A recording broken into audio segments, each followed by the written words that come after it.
The flickering glow of gas lamps lined the streets of Toronto, casting long shadows on the cobblestone roads. The city was alive with the energy of the early 20th century.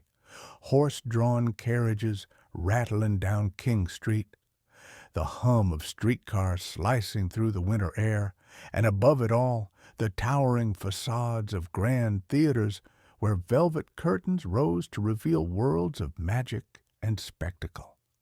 At the center of it all stood Ambrose Small. To the public, Small was a man of success, a visionary who turned the entertainment industry in Ontario into his personal empire. But to those who worked closely with him, he was something else entirely. A shrewd businessman with a sharp tongue, an insatiable ambition, and a knack for making enemies. Born in 1866, Small had climbed his way up from humble beginnings. His first steps into the world of theater weren't as a producer or an owner, but as an usher at Toronto's Grand Opera House. A young man with sharp eyes and an even sharper mind, he studied the business from the ground up. While others were mesmerized by the performances on stage, Small watched the money flow, from the ticket booths to the pockets of theater owners, and eventually into the vaults of those who controlled it all. He was determined to be one of them. Over the years, Small maneuvered his way into ownership, acquiring not just one or two theaters, but an entire network. By the turn of the century, his empire stretched across Ontario, Toronto, Kingston, London, Sudbury, each city under the glow of marquees bearing his name.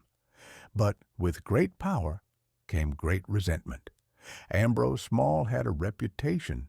He was ruthless in negotiations, cutting deals that favored himself and left others scrambling for scraps.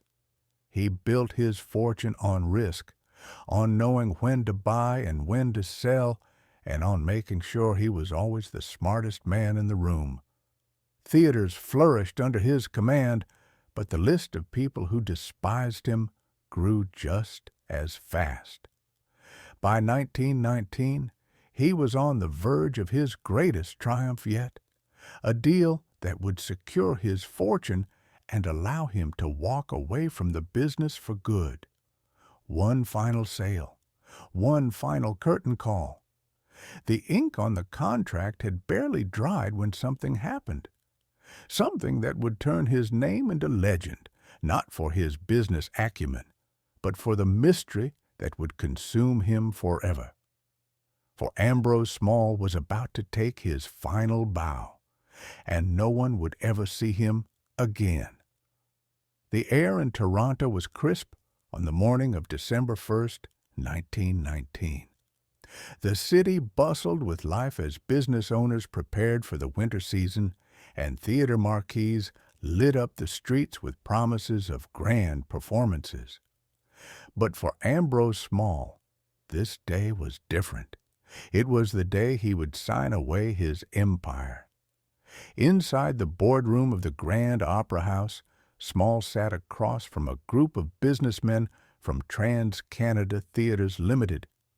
The deal had been in motion for months, and now, with the stroke of a pen, Small was walking away from the empire he had built. For $1.7 million, an unimaginable fortune in those days, he was selling his entire chain of theaters. His wife, Teresa, was beside him, quiet but watchful. She had been with him through every triumph and every scandal. The daughter of a wealthy brewing family, she had always supported Small, even when his temper and vices made it difficult. But today, she was not smiling.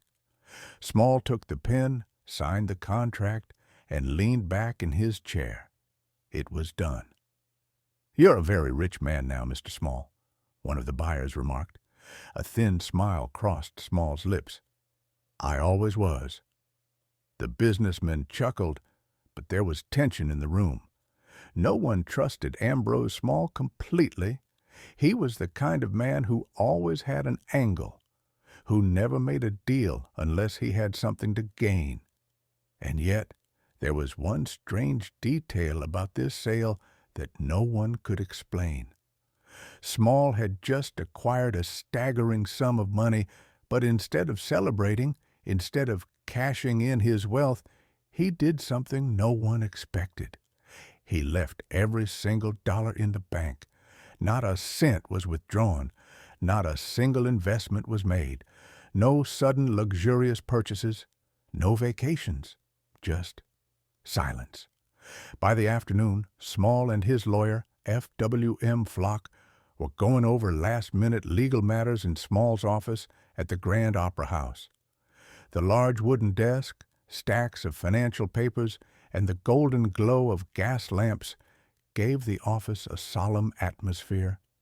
Everything was in order. At 5:30 p.m., Flock gathered his belongings.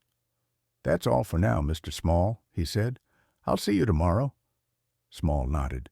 "Until then." Flock turned to leave, but something made him glance back. For a moment he had a strange feeling, as if he was seeing Ambrose Small for the last time. But he dismissed the thought. The lawyer walked out, the heavy office door clicking shut behind him. And then, somewhere in the emptying theater, as night settled over Toronto, Ambrose Small vanished. The next morning, December 3rd, 1919, Toronto woke up like any other day. Streetcars clattered down the rails, businessmen hurried through the cold, and the city's theaters prepared for another evening of entertainment. But inside the Grand Opera House, something was wrong. Ambrose Small was gone. His office door remained locked. His papers were untouched. There was no sign of him anywhere. At first, no one panicked. Small was a man who operated on his own schedule. He had disappeared before. Maybe he had gone off to celebrate his massive windfall. Maybe he was visiting one of his many mistresses. Or maybe, just maybe, he was plotting something even bigger. His wife, Teresa, wasn't immediately concerned either. She knew her husband well. He often vanished for days at a time, always returning with new plans, new deals, and new secrets. But then, days turned into weeks. The money from the theater sale, $1.7 million, remained untouched in the bank. Small hadn't withdrawn a single dollar, and then came Christmas. Small was many things, but he was never one to miss a chance to remind people of his wealth, especially during the holidays. When he failed to appear at any family gatherings, concern turned to alarm.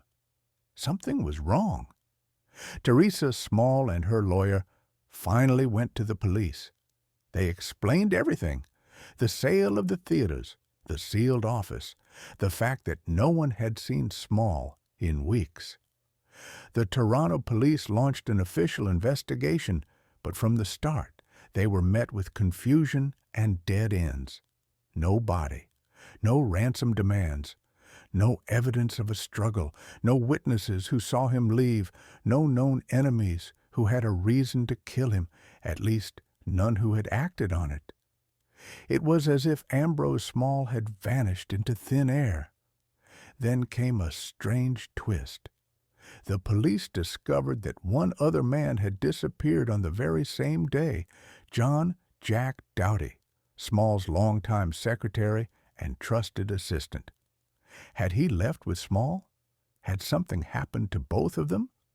Then, weeks later, Doughty was found, not in Canada, but in the United States. And what he was caught with sent shock waves through the investigation, because in his possession were stolen bonds, taken from Ambrose Small's personal vault. Had Doughty murdered Small for his fortune, or had he simply taken advantage of a much bigger crime? The police pressed him for answers, but Jack Doughty had none. He insisted he knew nothing about his employer's disappearance. He admitted to stealing, but not to murder. He was tried and sent to prison for theft, But for all the hours of questioning, for all the digging and interrogations, he never revealed what had happened to Ambrose Small, and he would die without ever telling a soul. By early 1920, Ambrose Small's disappearance had become more than just a missing persons case. It was a sensation. Newspapers across Canada and the United States ran headlines like, "Theater Tycoon Vanishes Without a Trace," "Millionaire Disappears, Murder or Escape," "Ghost of Ambrose Small Haunts Toronto." Everyone had a theory. Some believed Small had been murdered, his body hidden so well it would never be found. Others whispered that he had orchestrated his own disappearance, fleeing with a secret fortune no one knew about. And then there were those who swore they saw him, a ghostly figure lurking in the shadows of the Grand Opera House, watching, waiting. The Toronto police, desperate for answers, ramped up their investigation. They searched Small's office, his mansion, even theaters he once owned, but they found nothing. Then, in February 1920, a letter arrived at police headquarters. It was anonymous. The words were written in a rushed, almost nervous scrawl. "Find the furnace." It was a cryptic clue, but to detectives it made sense. They remembered a massive industrial furnace in the basement of the Grand Opera House, one large enough to destroy a body completely. Had someone burned Ambrose Small alive? Armed with search warrants, police stormed the theater and tore through the basement. Ashes. They sifted through them, searching for anything, a bone, a tooth, any human remains. Nothing. The furnace was clean. If Small had been burned there, the fire had left no trace, but something even stranger happened that night. The theater's caretaker, a man who had worked there for years, pulled one of the detectives aside. His hands trembled. His voice was barely a whisper. "He's here," the man said. "I've seen him." "Seen who?" the detective asked. The caretaker swallowed. "Ambrose Small." He claimed that, late at night, when the theater was empty and silent, he had seen a figure, a shadowy presence lingering near the very office where Small was last seen alive. He had heard footsteps on empty floors, doors opening and closing on their own. The Grand Opera House was haunted. The police dismissed it as nonsense. But the rumors spread. Employees refused to work in the theater alone. Patrons swore they felt something watching them. The legend of the ghost of Ambrose Small was born. But as time passed, the investigation stalled. The police had no body, no crime scene, no clear suspect. And soon, a dark realization settled over Toronto. Maybe Ambrose Small was never meant to be found. Maybe his disappearance was more than just a crime. Maybe it was a secret that would never be solved. By mid-1920, the Ambrose Small case had officially gone cold. The police had interrogated his closest associates, combed through every financial record, and dug through the ashes of a furnace that should have held his remains. Nothing. It was as if he had never existed at all. But the rumors refused to die. Some believed his wife, Teresa, knew more than she was saying. After all, she inherited his entire fortune and never once seemed distraught over his disappearance. Others were convinced that Jack Doughty, the trusted secretary-turned-thief, was the real culprit. But if Doughty had killed Small, why hadn't he taken the millions in the bank? Why had he only stolen a handful of bonds? Still, there were even wilder theories. The secret mistress theory. Some said Small had faked his disappearance to escape with a mysterious lover. But if he had planned it himself, Why had he left all his money untouched? The power play theory? Had someone powerful silenced Small? Business rivals? Corrupt officials? If so, they had done an unbelievable job of erasing every shred of evidence. The underground burial theory, the most chilling theory, suggested that Small's body was hidden beneath one of his own theaters, buried in the very foundation of the empire he built. No matter the theory, the one undeniable fact remained. No one had seen Ambrose Small alive after 5:30 p.m. on December 2nd, 1919. The case gripped Toronto for years, but without a body, the police had nothing to act on. And then came Sir Arthur Conan Doyle. The famed creator of Sherlock Holmes had a fascination with the supernatural. He heard of the case and, whether out of genuine curiosity or theatrical flair, offered his insight. He believed Small had been murdered. More importantly, he suggested that Small's spirit was trying to communicate, that the hauntings in the Grand Opera House weren't just legends, but attempts from beyond the grave to reveal the truth. Ghost hunters, psychics, and amateur detectives flocked to the scene, hoping for a clue. But the dead don't speak, or at least not in ways we understand. And so, as the years passed, the mystery of Ambrose Small faded into legend. But the final chapter hadn't been written yet, because in 1923, something happened that would cement his disappearance in history forever. And it was as strange as his vanishing itself. By 1923, 4 years had passed since Ambrose Small had walked into his office at the Grand Opera House and vanished forever. The case had no leads, no suspects, no body. Public interest had faded. The newspapers had moved on. The police had given up. And yet, Small's name never truly disappeared. Ghost stories still swirled around Toronto. Employees at the Grand Opera House refused to work alone at night. Some swore they saw a shadowy figure watching them from the balcony. Others heard phantom footsteps echoing through the empty halls. But the truth? The truth was that the world had accepted that Ambrose Small was never coming back. And so, on September 15th, 1923, the courts finally did what time had already done. They declared Ambrose Small dead. With that ruling, his estate, worth millions, was officially transferred to his wife, Teresa Small.